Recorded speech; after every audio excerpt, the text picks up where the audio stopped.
अक्षय तृतीयेच्या शुभ मुहूर्तावर अक्षय आनंद देणारं घरकुल रॉयल प्लॅनेट मध्येच. सूरज इस्टेट डेव्हलपर्सचा 2, 3 आणि 4 BHK फ्लॅट्सचा भव्य प्रीमियम रेसिडेन्सी प्रकल्प रॉयल प्लॅनेट. प्रशस्त पार्किंग, बास्केटबॉल कोर्ट, भव्य gym, solar net metering. Royal planet, Rajesh Motors समोर, ताराराणी चौक, कोल्हापूर. संपर्क 94 21 11 17 94.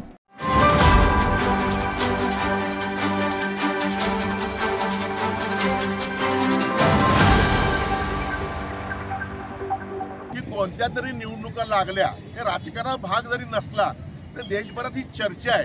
निवडणुका लागल्यानंतर हल्ले आपल्या इथे देशात आमच्या लोकांना का होतात. बरं, हे शाहूपुरी रायपुरीत यायचं आहे काय तर नाही, दुसऱ्या देशातनं आत येत आहेत लोक. म्हणजे आमची सीमा जी आहे, देशाची सीमा सुरक्षित नाही आहे, देश सुरक्षित नाही आहे. आणि म्हणून गृह खात्याचे मोठं अपयश आहे. गुप्तचर खातं देशाचं काय करतंय, काय लोक करतायत ती. आणि मग गृहमंत्र्यांनी हे जे केलं पाहिजे होतं ते केलेलं नाही. म्हणून गृहमंत्र्यांनी त्यांच्या राजीनामा दिला पाहिजे, अमित शहानी राजीनामा दिला पाहिजे. हा त्यांचं मोठं अपयश आहे. आणि पाकिस्तानचे आता मी झेंडे जाळलेत.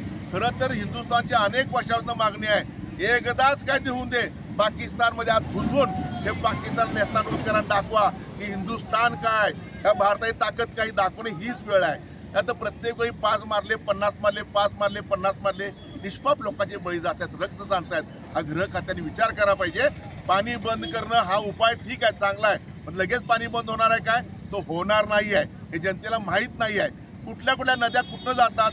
आज चीन उठून बसला, चीननं जर पाणी आपलं बंद केलं तर ह्या सगळ्या गोष्टी नॅशनल नाही इंटरनॅशनल लेवलच्या गोष्टी आहेत. त्यामुळे आत्ता वेळ आहे, आत घुसा आणि मारा त्यांना पहिला आणि दाखवा की नाही पुन्हा तुमचं धाडस होता कामा नाही, आमच्या भारतीयांना हात लावायचा.